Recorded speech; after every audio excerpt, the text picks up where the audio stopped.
Buonasera, benvenuti a una nuova puntata di Verona Live. Oggi lunedì 1 febbraio c'è stata un evento importante, possiamo considerarlo così a questo punto. C'è stato il ritorno in classe da parte degli studenti delle scuole superiori, ovviamente in tutto il Veneto, anche a Verona. E ovviamente studenti, studentesse quasi emozionati, quasi come fosse un primo giorno di scuola. E il piano di rientro messo a punto dal tavolo di coordinamento avrà funzionato. Ci saranno state criticità questa mattina e nei prossimi giorni cosa succederà?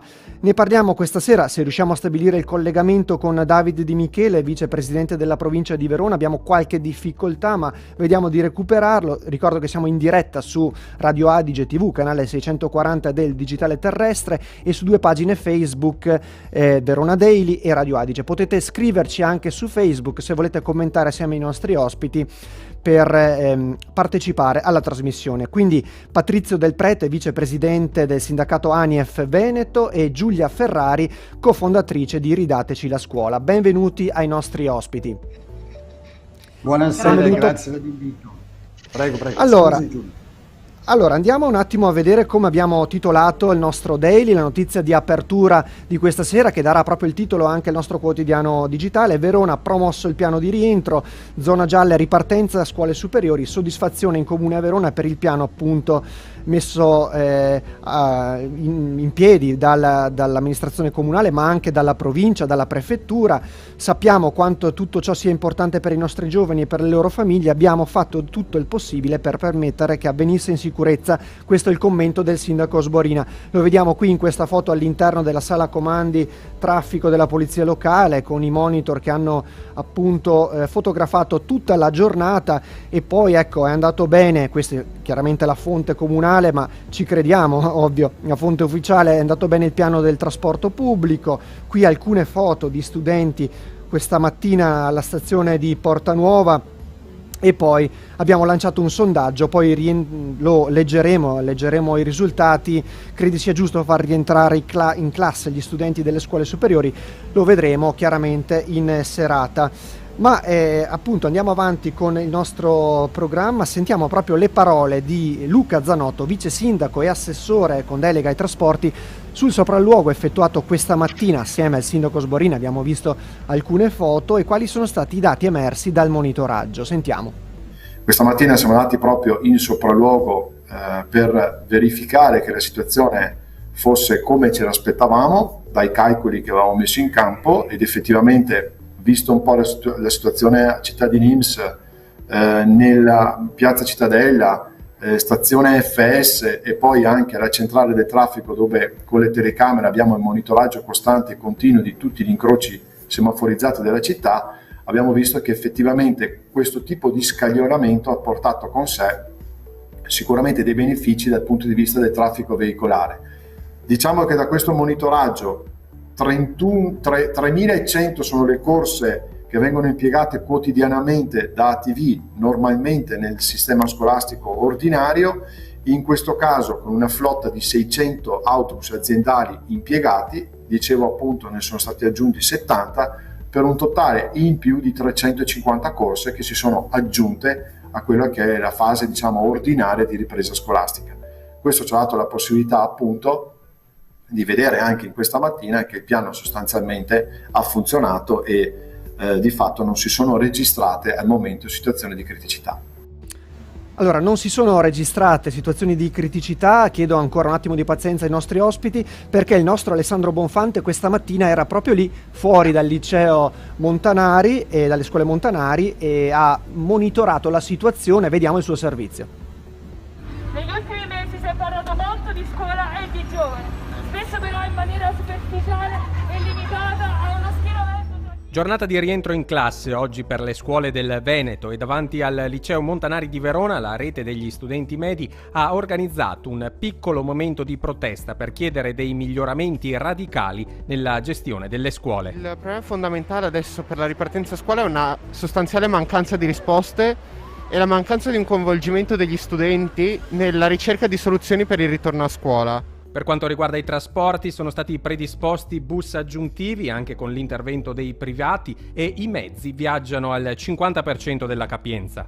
Io arrivo da Borgonuovo e la situazione in autobus non era incredibilmente affollato come lo è di solito, ma comunque si stava stretti.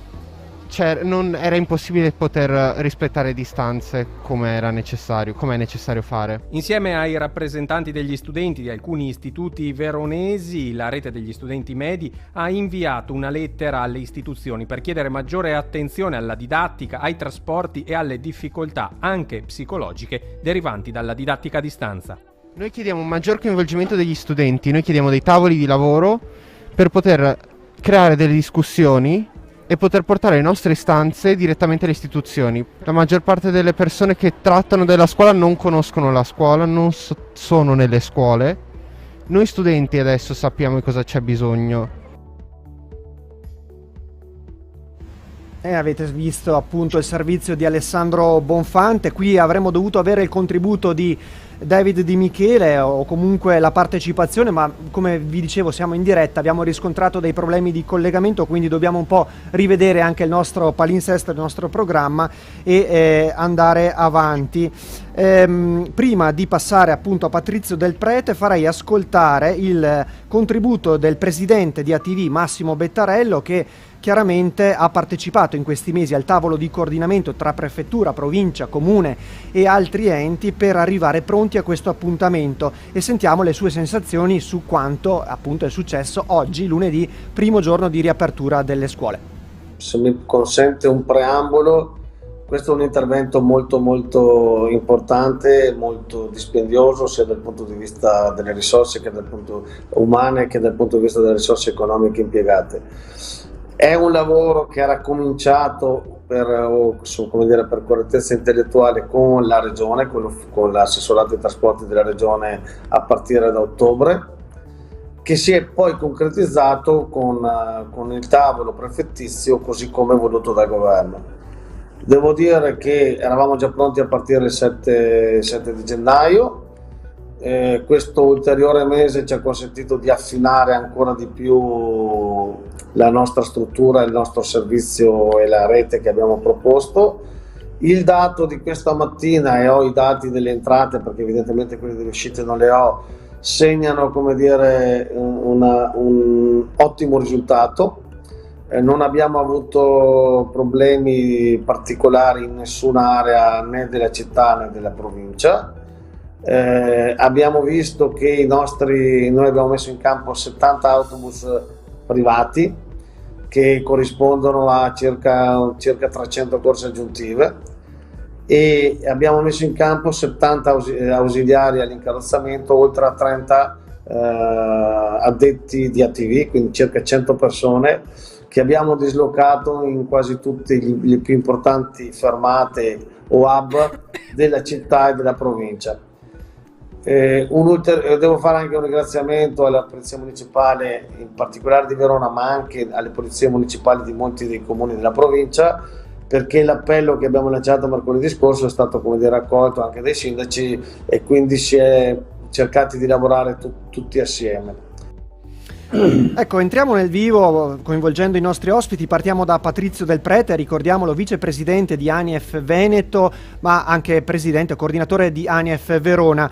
Del Prete, grande collaborazione tra i vari enti del mondo della scuola, lo abbiamo sentito anche dalle parole sia di Bettarello che di Zanotto, per arrivare pronti a questo appuntamento. Bisogna però ricordare che in questo contesto ci sono anche i docenti e il personale ATA, uno sforzo richiesto chiaramente anche a loro, soprattutto ai docenti che sia in DAD che ora in presenza hanno dato il massimo contributo. Qual è la sensazione di questa ripresa dal vostro osservatorio sindacale?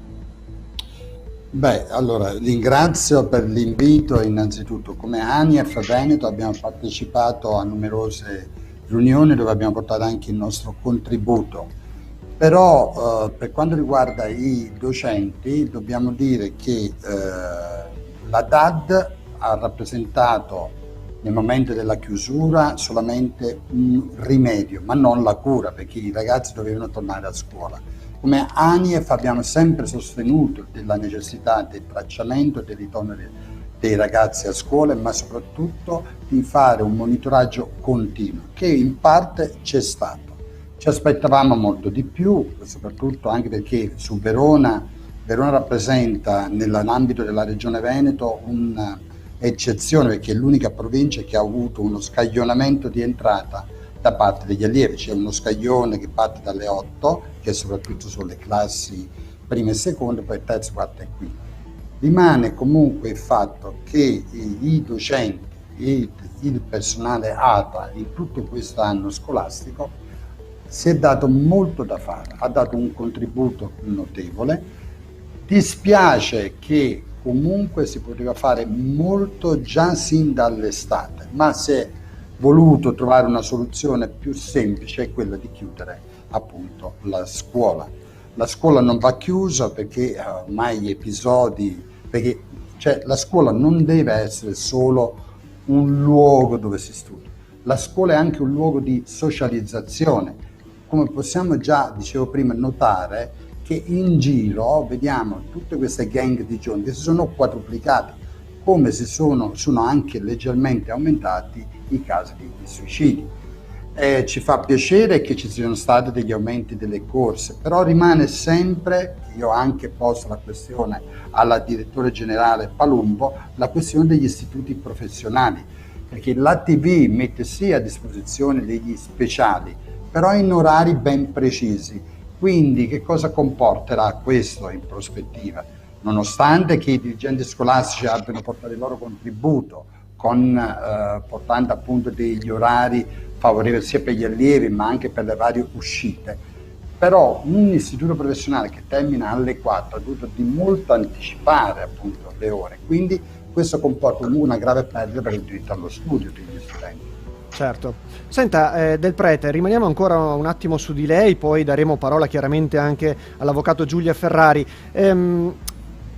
Ricordiamo che ANIEF è un sindacato relativamente giovane rispetto alle sigle storiche che conosciamo, ma molto dinamico e anche attivo. Tra l'altro farei vedere proprio sempre dal nostro sito veronadaily.it un incontro virtuale che avete avuto soltanto un paio di giorni fa, il 29 gennaio, con la regione. Vediamo anche qui la presidente di ANIEF Veneto, Rita Fusinato, assieme a lei a un incontro di qualche mese fa a Palazzo Barbieri. Avete avuto, dicevo, un confronto con l'assessore all'istruzione Veneto Elena Donazzan relativo proprio alla ripresa della didattica delle scuole di secondo grado. Ecco, ci può ricordare chiaramente per i telespettatori cos'è ANIEF e soprattutto cosa è emerso da questo incontro con l'assessore regionale? Allora, ANIEF è un sindacato, come giustamente diceva lei, molto giovane. In 10 anni ha conquistato la cosiddetta rappresentatività, quindi siamo alla pari di GGL, CISL, UIL, SNALSI, però c'è una caratteristica: noi non ci interessa il colore politico del governo, come abbiamo contestato questo tipo di governo, contesteremo tutti i tipi di governo che non facciano una politica sulla scuola, una politica adeguata. A noi siamo autonomi, a noi interessa il lavoro e la tutela del lavoro e dei lavoratori. Infatti noi siamo da sempre su un piano di battaglia per quanto riguarda la stabilizzazione dei docenti. Infatti, non ultimo, abbiamo trascinato per l'ennesima volta l'Italia, abbiamo vinto un reclamo alla Corte europea per la stabilizzazione appunto dei docenti. Ma volevo anche dire appunto della riunione che abbiamo tenuto in regione, dove erano presenti l'assessore, invitata dall'assessore Donazzan, ma c'era anche l'assessore ai trasporti De Berti, dove appunto noi come ANIEF abbiamo posto la questione che in relazione anche al DPCM del 14 gennaio che bloccava i concorsi, e ci ponevamo il problema di come le aziende dei trasporti veneti potessero garantire un servizio agli studenti dal momento in cui queste aziende non potevano assumere appunto personale. Ecco, noi siamo un sindacato molto dinamico, poniamo questo tipo di questioni e cerchiamo sempre di tutelare i docenti, così come abbiamo portato la questione del tracciamento, del monitoraggio, e dalla riunione è venuto fuori anche per noi, insieme anche alle altre organizzazioni sindacali, una notevole vittoria, il fatto che tra 3 settimane ci riuniremo per un monitoraggio per vedere appunto qual è la situazione. Questo è un po' Grazie Del Prete, torneremo da lei chiaramente tra pochissimo. Prima di andare da Giulia Ferrari farei la chiosa finale sul tavolo di coordinamento, che poi riprenderemo chiaramente anche con la cofondatrice di Ridateci la Scuola, con il vice sindaco Zanotto, che ha appunto sottolineato l'importanza di aver trovato una quadra tra enti istituzionali che ha portato poi al risultato di questa mattina, e speriamo che sia così anche nei prossimi giorni, ovvero che fili tutto liscio. Sentiamo di nuovo Zanotto. Con il prefetto abbiamo ovviamente collaborato in sinergia, perché poi va detto che è stato fatto veramente un tavolo unico per cominciare a ragionare, e ormai ad oggi si è concretizzato la ripresa delle scuole, insieme con l'ufficio provinciale e regionale scolastico, quindi con i provveditori, unitamente appunto al prefetto, l'ente di governo provinciale e ATV, che ha dato una grossa mano, soprattutto loro, per quella che è la predisposizione del piano di rientro, approntando quei correttivi che ovviamente nell'ambito di quello che è il droplet che è stato appunto assegnato, che è la ripresa scolastica con il 50% della capacità trasportistica degli autobus, abbiamo un po' impostato il piano tenuto conto innanzitutto della grossa collaborazione del mondo della scuola, che va detto, perché il fatto di poter aver messo in campo per gli istituti delle scuole superiori che sono in ambito comunale, quindi all'interno del comune di Verona, un ingresso scaglionato dalle 8 alle 9:30 ci ha permesso di gestire logisticamente quello che è l'afflusso delle persone che arrivano in città attraverso quello che è l'impiego di mezzi di trasporto pubblico locale, che possono fare sostanzialmente più giri, essendo chiaramente scaglionato l'orario degli ingressi e quindi non concentrato totalmente nell'orario canonico, che è quello delle 8. A caldeggiare l'apertura delle scuole in questi mesi c'è anche un movimento di opinione, diciamo così, un movimento spontaneo. Poi adesso sentiremo una delle due cofondatrici, Giulia Ferrari. Questo è un articolo che usciva il 2 giugno 2020, sempre ripreso dalla nostra testata Verona Daily. Scuola. Nasce a Verona un movimento di opinione, si chiama Ridateci la Scuola, insegnanti, professionisti, esponenti della società civile uniti nel chiedere alle istituzioni maggiore attenzione per il mondo dell'istruzione e i minori di tutte le età, dimenticati dalla cosiddetta fase 2. Qui vediamo Rachele Peter, una delle due cofondatrici, e qui vediamo appunto Giulia Ferrari, a cui adesso diamo proprio la parola. Giulia, allora, perché Ridateci la Scuola? Qual è il significato? Cos'è la spinta che vi ha unito in questa prima fase? Quindi eravamo ancora nella primavera scorsa, primavera-estate, e poi adesso siete tornati alla carica, poi vedremo anche con delle iniziative particolari. Intanto buonasera a tutti e grazie a Matteo dell'invito per questa chiacchierata di oggi. Ridateci la Scuola nasce a maggio, nel momento in cui sostanzialmente si concludeva la fase di lockdown, riaprivano tutte le attività ad eccezione della scuola, in un momento in cui il calendario scolastico comunque formalmente era ancora aperto, attivo. Questa scelta che è stata assunta ha portato me e Rachele ad un confronto e all'idea di rendere necessaria una ripresa di dibattito sull'argomento scuola, in particolar modo sul diritto all'istruzione, che si collega poi ai diritti dei minori ed uno dei diritti fondamentali dei minori, perché nella fase della pandemia si è sentito parlare molto di spritz, di corsette di quartiere, però molto poco di bambini, di minori. La scelta della chiusura delle scuole secondo noi era un po' in questo solco.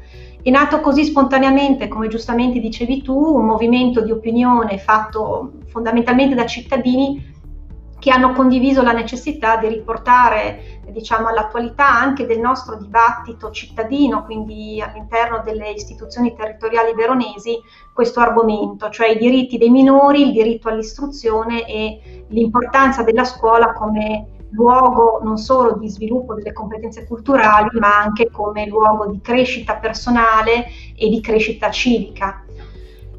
Abbiamo iniziato a maggio. Sì, tra l'altro Giulia, si caratterizza la vostra attività per due ambiti specifici. Uno è il cosiddetto flash mob. Qui vediamo sempre dal nostro sito veronadaily.it, non guarderemo il servizio, ma la notizia che riportava il flash mob statico in Piazza dei Signori. Questo eravamo al 26 giugno 2020, quindi era un'iniziativa che vedeva coinvolte, oltre a Ridateci la scuola, anche per chi guarda lontano e la scuola no, che sono altri movimenti appunto nati sempre con lo stesso obiettivo. E poi invece più recentemente guardiamoci il servizio di Samantha De Bortoli, che vi ha visti protagonisti qualche giorno fa insieme agli studenti della rete Medi, i ragazzi che abbiamo visto fuori protestare oggi con lo striscione fuori dal liceo Montanari. Però guardiamo il servizio. Un nuovo flash mob per protestare contro la didattica a distanza. Dopo la manifestazione di venerdì scorso a San Giovanni Lupatoto, il movimento di opinione Ridateci la scuola, in collaborazione con la rete Studenti Medi di Verona, ha manifestato oggi alle 14:30 in Piazza Bra, davanti a Palazzo Barbieri. Obiettivo: ribadire l'urgenza di riaprire le scuole superiori al fine di tutelare il diritto all'istruzione e al benessere psicofisico degli adolescenti. Stiamo sperimentando la didattica a distanza da diversi mesi e quello che ne emerge è purtroppo catastrofico. Le diseguaglianze economiche e sociali tra noi studenti sono sempre più evidenti. Vogliamo rientrare all'interno dei nostri istituti, ma farlo in sicurezza. Serve un impegno istituzionale e investimenti seri e mirati in istruzione, oppure il Paese andrà incontro a un'epidemia educativa senza precedenti. Il commento di Camilla Velotta, coordinatrice della rete degli studenti medi di Verona. Ecco, interessante anche questa sinergia fra il vostro movimento e la rete di studenti medi, insomma, che ha trovato in voi anche una sorta di amplificatore, una sorta di alleato. E poi ricordo che vediamo sempre non dal sito Verona Daily, ma dal portale Ridateci la scuola, il movimento aveva lanciato anche una mozione, aveva proposto in qualche modo una raccolta di firme vedete, qui siamo sul sito appunto di Ridateci la scuola e qui appunto c'era la possibilità di firmare la mozione, di leggerla, quindi iniziative che vanno nel solco di quello che ha ripetuto la collega De Bortoli nel servizio, quindi di dare anche un futuro, una continuità al mondo della scuola terminata, e speriamo che termini presto, la pandemia. Ma torniamo all'alleanza, diciamo così, con gli studenti. Quando e come è arrivata e soprattutto perché avete deciso di unire le forze? Allora, essendo un gruppo spontaneo, ci siamo allargati nel tempo, come accade sempre a questi fenomeni. Siamo nati prevalentemente come genitori, comunque sostanzialmente, anche se di diverse estrazioni, insegnanti e dirigenti, ma comunque pressoché genitori. Nell'ambito del percorso abbiamo capito come fosse importante avere vicino la voce di chi la scuola la vive direttamente, perché noi genitori ovviamente tuteliamo gli interessi dei nostri figli minori, lo ricordo perché gli studenti delle superiori sono per lo più minorenni, però come dire, in classe alla fine ci stanno loro, per quanto con la didattica a distanza siamo in grado di vedere e di comprendere qualcosa. E abbiamo avuto la possibilità, attraverso diciamo delle amicizie comuni, di entrare in contatto con la rete di studenti medi, che ha spesso raccolto anche i nostri spunti, perché anche prima di questa manifestazione, nel corso del tempo dell'autunno, abbiamo fatto dei flash mob davanti alle scuole superiori con l'esposizione di cartelli proprio per mantenere alta l'attenzione e l'esigenza della riapertura. Certo, andiamo avanti, perché tra le criticità che ovviamente ha presentato la didattica a distanza, magari non imputabile solo a quella, chiaramente, è il dato dell'abbandono scolastico. Sentiamo le parole di Lisa Conforto, direttore del COSP Verona, che parla proprio di questa criticità, che andremo poi a commentare sia con Patrizio Del Prete che con Giulia Ferrari. Sentiamo intanto Lisa Conforto. Allora, rispetto all'abbandono, i dati che noi abbiamo, visibili chiaramente a tutti, possono essere ripresi da più fonti sicuramente ufficiali e attendibili, quali ad esempio Istat, Ocse, piuttosto che uno studio recente fatto per esempio da Open Police, in cui, come dire, l'abbandono si testa su un 13,5% a livello nazionale, che come dire è ancora lontano dal 10%, diciamo così, imposto dall'Europa entro il 2020, ma di sicuro si è abbassato quantomeno negli ultimi anni. Questo almeno per dare un quadro di riferimento. Quando si parla di 13,5% rispetto alla media nazionale, chiaramente significa che ci sono regioni più virtuose, altre meno. Possiamo dire che il Veneto tra le regioni italiane è tra i più virtuosi, quindi siamo ben sotto il 13% come rispetto al tema appunto dell'abbandono. Quando si parla di abbandono si parla, almeno statisticamente, vengono presi in esame quei ragazzi che hanno la terza media, per usare un linguaggio comprensibile chiaramente a tutti gli ascoltatori, e che non riescono a portare a termine almeno il primo biennio di scuola superiore. Quindi per tutta una serie di motivi non dettati solo da il rendimento scolastico, diciamo così, sono in una situazione appunto di abbandono, fatica di reinserimento e così via. Ecco, Del Prete, ricordiamo che lei è anche docente appunto in una scuola superiore di Verona. Riscontra anche lei, diciamo, in qualche modo delle criticità legate alla DAD, la didattica a distanza? Che giudizio dà a questa modalità? Abbiamo detto all'inizio che insomma poteva essere una soluzione inizialmente, però ha presentato il conto, diciamo così, o presenterà il conto questa modalità. C'è una disaffezione da parte dello studente che ha dovuto in questi mesi arrangiarsi, così come i docenti, con una modalità inedita fino a quel momento. Allora, io direi innanzitutto che la didattica a distanza, anche se deve essere intesa come integrazione alla didattica. Quindi, come dicevo già prima, è stato un rimedio per un periodo di tempo, ma non può essere la cura.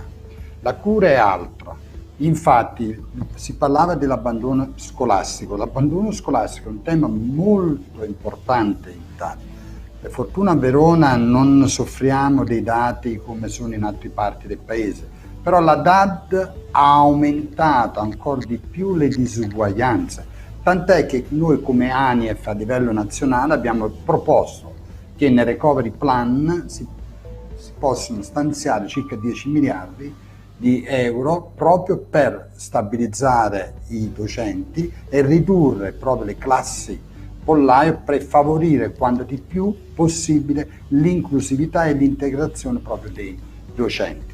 La didattica a distanza ha mostrato tutti i suoi limiti anche nei riguardi dei docenti, perché qui mi compete fare anche il sindacalista, perché basta pensare che i precari non usufruiscono della carta docente. Quindi la carta docente, mentre i docenti di ruolo hanno questa possibilità, i precari non ce l'hanno, e della carta docente sanno tutti che anche dà la possibilità di comprarsi anche dei strumenti informatici, perché ricordiamo anche che inizialmente, quando si è attivata la didattica a distanza, non tutte le scuole avevano delle connessioni adeguate e quindi pertanto molti docenti utilizzavano i loro strumenti. Quindi per noi è fondamentale andare a scuola. Certo. La didattica a distanza è un motivo di integrazione. Mi fermo perché vedo che c'è... Sì. Allora, siamo riusciti a stabilire il contatto. Ringrazio David Di Michele, vicepresidente della provincia. Siamo riusciti a risolvere quella piccola criticità. Ora si è collegato. Prima proprio di darle la parola a Di Michele, vorrei brevemente sentire, proprio anche perché è il tema sul quale è nato poi anche il movimento Ridateci la scuola, sulla didattica a distanza. Un po' Giulia ne avevamo parlato all'inizio, però ripetiamo: che giudizio date a questa modalità? Che futuro vedete per questa modalità? Sarà un'integrazione? Sarà complementare l'insegnamento? Vorreste che fosse completamente sostituita? Ecco, che posizione avete? Poi lasciamo parola anche a Di Michele per invece tornare al discorso iniziale su come è andata questa giornata. Allora, noi riteniamo che la didattica a distanza sia uno strumento emergenziale e come tale debba rimanere, cioè ha permesso in una fase di chiusura totale una continuità, diciamo, precaria, ma comunque della didattica, ma deve essere limitata a una situazione di chiusura totale, di lockdown totale. Non può essere considerata uno strumento di scappatoia, perché la salute psicofisica dei ragazzi, oltre che la necessità di formazione, si riesce a tutelare solamente con la scuola aperta. Dopodiché, se il futuro e lo sviluppo della tecnologia consentiranno di migliorare alcune tecniche o di favorire l'utilizzo di strumenti all'interno della scuola, ben venga, ma la didattica a distanza così come concepita non ci pare uno strumento adeguato. Io mi permetto solo di ricordare che la didattica a distanza determina diverse problematiche, non solo aumenta la discriminazione o comunque le differenze per chi non ha strumenti in famiglia, per chi non ha coperture di rete in famiglia, quindi anche gli studenti sono in profonda difficoltà. In più aumenta l'isolamento, aumenta questa situazione di prostrazione e comunque di depressione dei ragazzi, impedisce qualsiasi forma di interazione tra i ragazzi e i professori, che è un elemento fondante la crescita formativa, quindi noi riteniamo che sia un elemento veramente da limitare, mentre pensiamo che tutti gli sforzi si debbano concentrare per una riapertura e in presenza, in sicurezza e in continuità, perché la sfida adesso è riportare i ragazzi al 100%. Grazie Ferrari, torniamo da lei tra poco. Di Michele, allora, ha sentito le parole di Giulia Ferrari, ha richiesto un grande sforzo tutto questo, nel tavolo di coordinamento e comunque impegnati in questo sforzo enorme che ha visto coinvolti anche Comune di Verona, ATV, la Prefettura, c'è anche ovviamente la Provincia di Verona che ha messo tanto di suo per poter garantire che tutto filasse liscio. Ecco, un suo giudizio allora sulla giornata di oggi, sulla ripresa e poi ci ricordi anche brevemente quello che è stato fatto, perché abbiamo parlato anche con Zanotto e Bettarello di quel tavolo di coordinamento che insomma è servito perlomeno per arrivare pronti in questa occasione. Buonasera a tutti. Come ho detto anche in altre occasioni, noi stiamo vivendo un periodo di emergenza. Io volevo anche lasciarmi andare Matteo anche sulla didattica a distanza perché era importante. Sì. Anch'io convengo che ovviamente era una forma anche quella di emergenza, perché la scuola è interazione, è importante che i ragazzi siano in presenza non soltanto dal punto di vista comunicativo ma anche per importanza per quanto riguarda l'aspetto anche visivo. La scuola è in classe, però devo dire anche che è stata una nuova conoscenza di una strumentazione che ha migliorato, anche nonostante tutte le criticità che ci possono essere, le competenze dei nostri ragazzi. Non dimentichiamoci che già in tanti paesi europei c'è un ponte concreto tra il mondo della scuola e il mondo del lavoro, dove richiedono sempre di più maggiori conoscenze anche dal punto di vista dell'uso chiaramente dello smart working. È normale che, come hanno detto anche negli interventi precedenti, che uno dei grossi problemi era legato alle connessioni. Poi ci sono anche famiglie, e io le ho riscontrate dal punto di vista della provincia.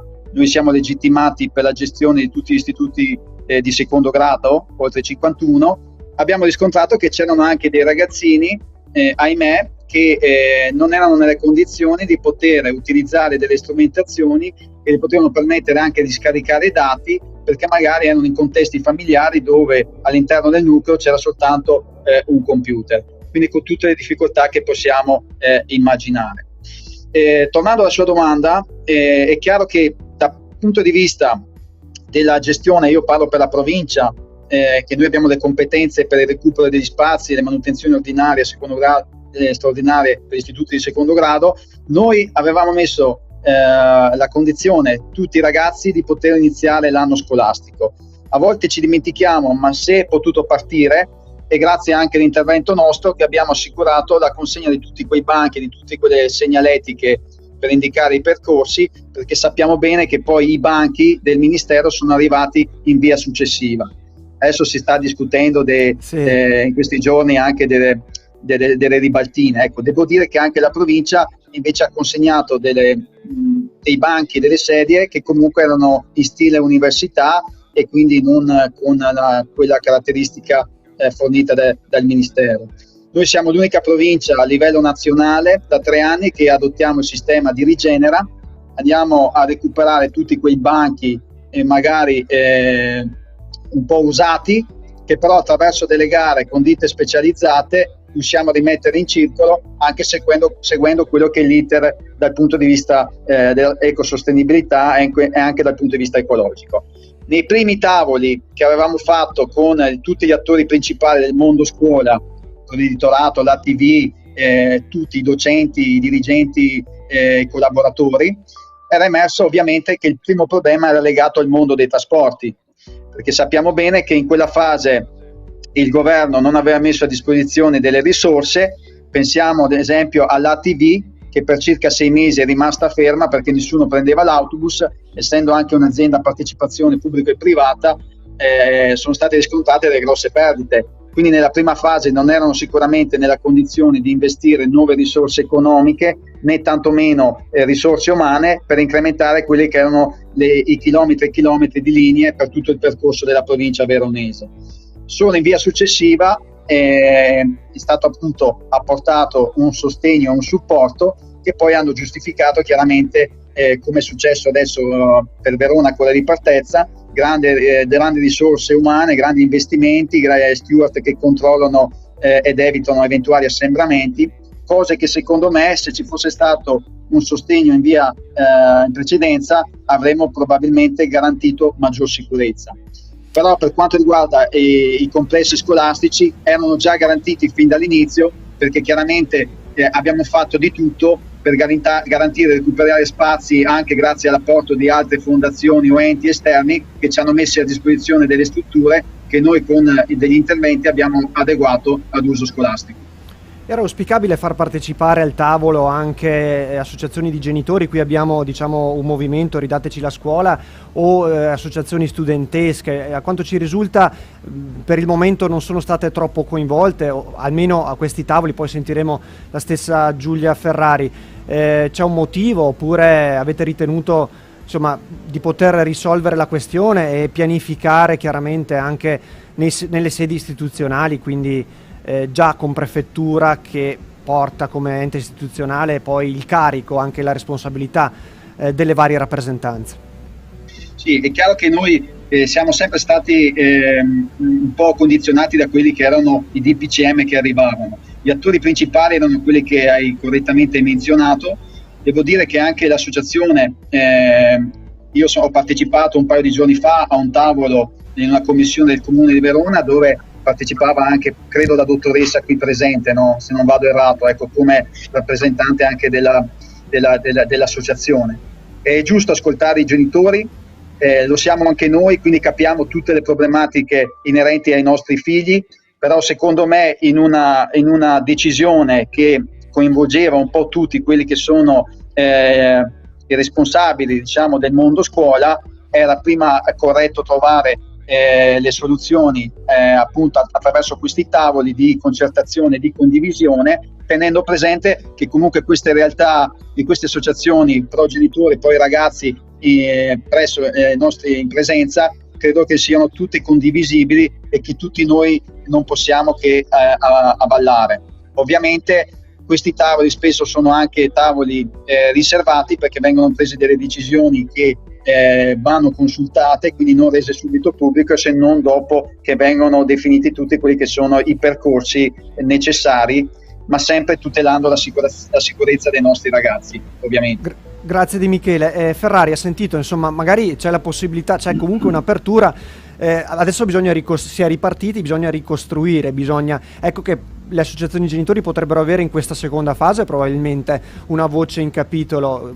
Di Michele è stato chiaro, ci sono delle decisioni un po' segretate che ovviamente non è facile condividere con la moltitudine anche di associazioni che possono nascere sul territorio, però adesso si può costruire così assieme ai sindacati anche, no?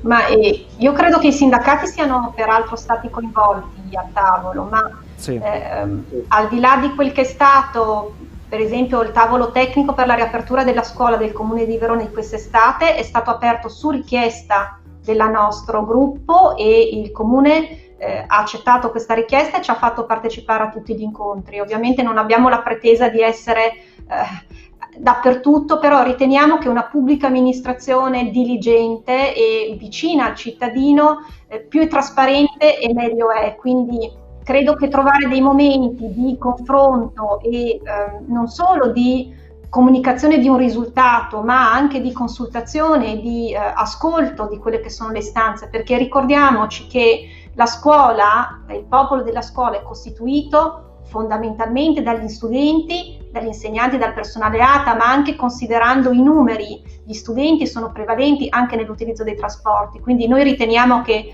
solo, come dire, un intervento corale e che tiene conto delle istanze di tutti possa dare un risultato buono, dopodiché ovviamente senza la pretesa di partecipare ad ogni incontro, però dei momenti a mio avviso di confronto, quindi non solo di comunicazione di un risultato, sarebbero auspicabili. Grazie Ferrari. Prima di tornare di nuovo da Di Michele, una battuta con Del Prete. Del Prete, abbiamo detto che ANIEF è un sindacato giovane. Lei ha una tradizione, diciamo, un'esperienza sindacale che affonda le radici, insomma, già da qualche anno. Non è sicuramente nuovo a questo tipo di mondo. Come vede l'evoluzione proprio sindacale nell'ottica di un confronto, di un apporto eventuale ad un tavolo di confronto?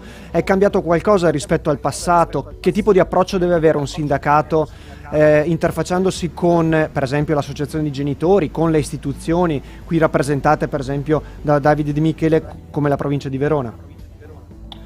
Allora, io posso dire che per quanto riguarda ANIEF io ho coniato un termine, è un sindacato generazionale perché ha una modalità e un modo di porsi completamente diverso rispetto al passato.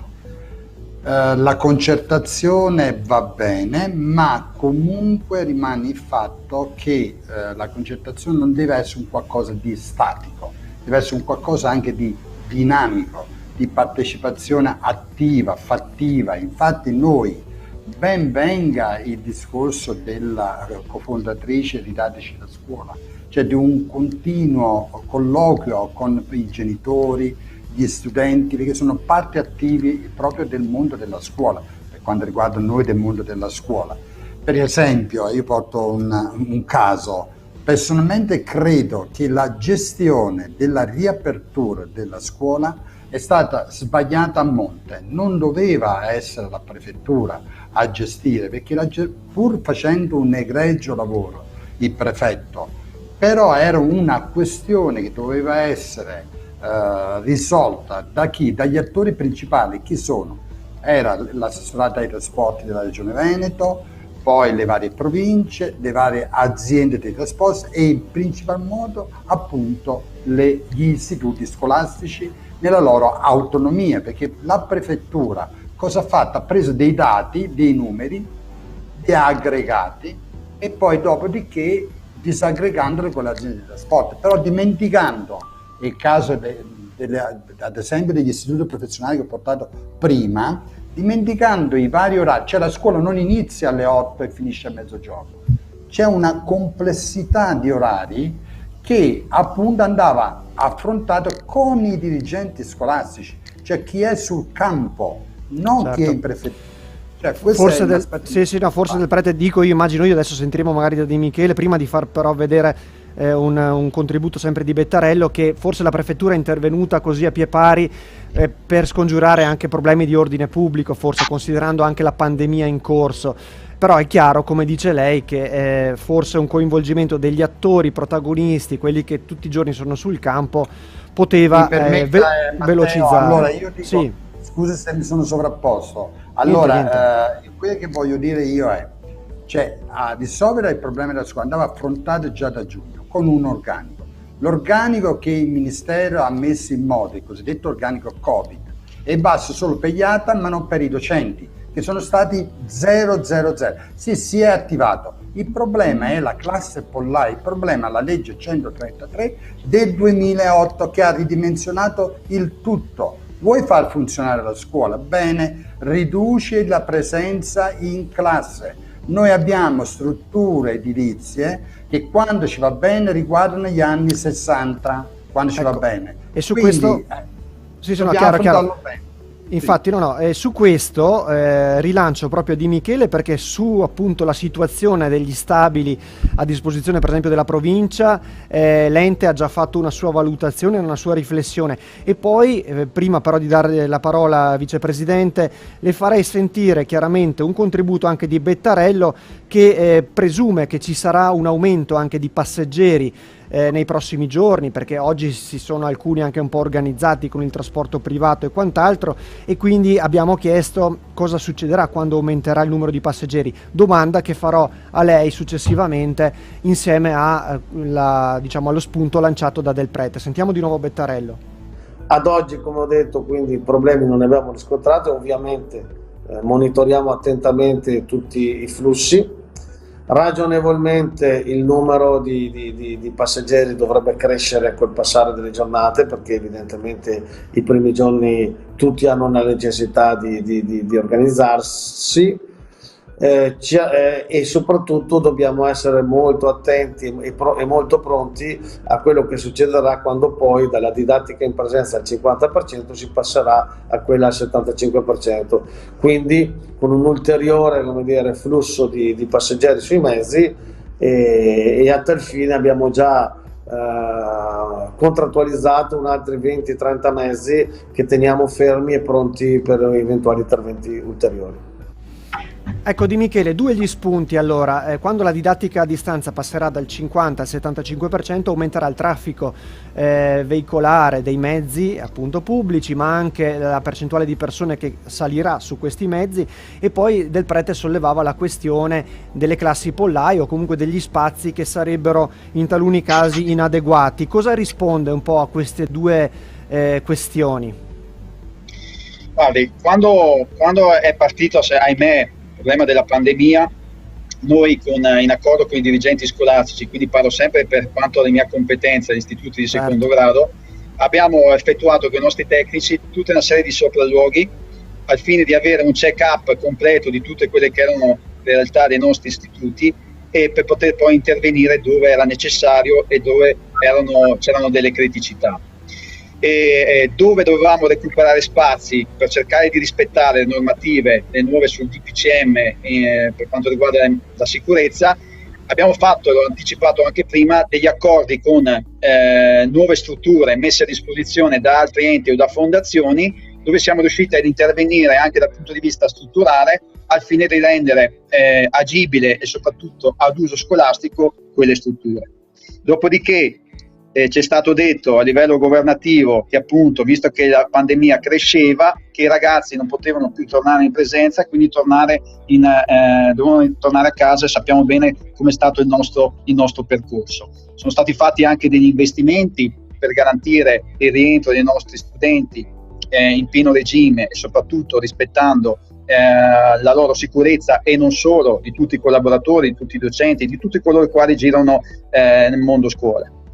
Oggi siamo ripartiti, devo dire anche, allacciandomi a quanto aveva detto la dottoressa Ferrari, che per quanto mi riguarda è un'associazione importante, perché comunque porta avanti delle tematiche, la loro forza è anche quella di ribadire sempre di più l'importanza della presenza dei nostri studenti, ma devo anche dire che sono giorni che io ho diverse telefonate anche non solo da docenti ma anche da studenti, che mi chiedono se possono tornare ad adottare la didattica a distanza, perché comunque nelle fasce orarie che sono di loro competenza sottopongono una serie di problematiche. Quindi noi ascoltiamo tutti, chiaramente. È ovvio che dopo nei tavoli dove dobbiamo prendere decisioni maturiamo tutta una serie di riflessioni che sono sempre condizionate da quelle che sono le indicazioni direttive che ci vengono date dal governo, dalla regione, e quindi le decisioni che poi dobbiamo prendere, indipendentemente da quelle che sono le nostre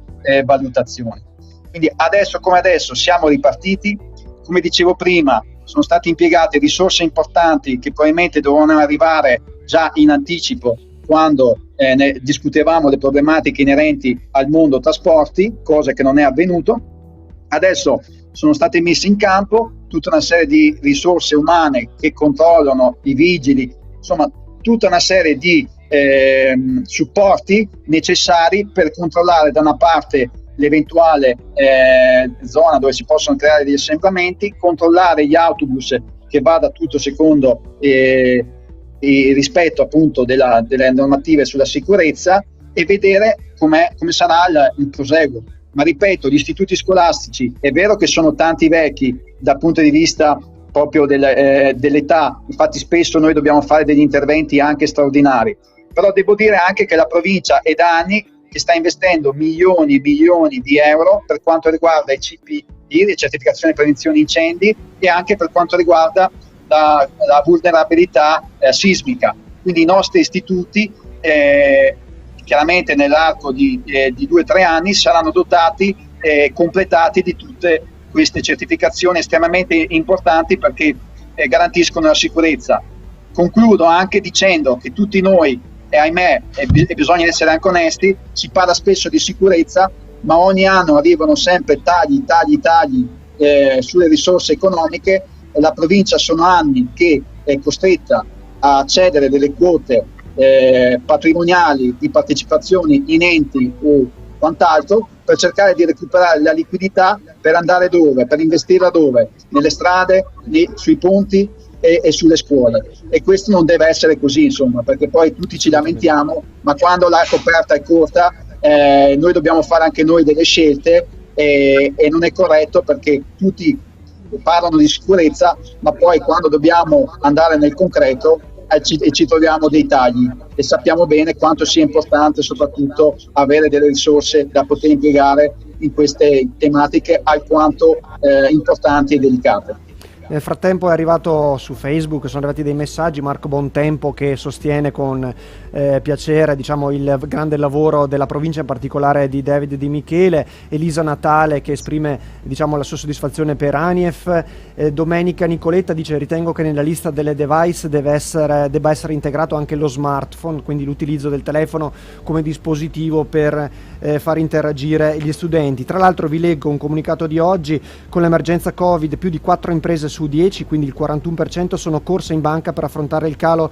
No, scusate, ho sbagliato io, eccolo qui, infatti non c'entrava niente. È un altro problema, Matteo, è un altro problema anche quello, molto importante. Mi si è aperta una finestra sbagliata. Diciamo che l'Italia in giallo riapre le scuole, è una boccata d'ossigeno per più di una famiglia su 4, il 25,3%, che non dispone di un accesso internet a banda larga in grado di supportare massicci flussi di dati e collegamenti audio-video necessari alla didattica a distanza. È quanto emerge da un'analisi dell'Unione Europea delle Cooperative, UECOP, su dati Istat in riferimento al ritorno in classe dei circa 8 milioni di studenti, compresi i 2,5 milioni delle superiori, anche se con percentuali che vanno dal 50 al 75% in presenza, come prevede l'ultimo DPCM. E questa è la criticità che aveva sottolineato proprio Patrizio Del Prete, dicendo che ci sono delle disuguaglianze, c'è un gap anche tecnologico da colmare per poter garantire a tutti una connettività per la didattica a distanza, e questo è uno dei limiti. Purtroppo dobbiamo terminare qui perché sono le 19 esatte, abbiamo concluso il nostro tempo a disposizione. Io ringrazio infinitamente, a partire dall'alto, appunto dal quadrante in alto a destra, David Di Michele, vicepresidente della provincia di Verona con delega all'istruzione, per le preziose informazioni che ci ha dato oggi. Patrizio Del Prete, vicepresidente di ANIEF Veneto, sindacato, ricordiamo, molto attivo sul fronte scuola, e Giulia Ferrari, avvocato e cofondatrice del movimento Ridateci la scuola. Molto importante anche il contributo fornito da tutti i genitori che si stanno impegnando per difendere il futuro dei loro figli. Grazie per essere stati con noi, un saluto, e Verona Live torna domani sera. Grazie mille. Grazie a voi, buona serata. Buona serata. Salve.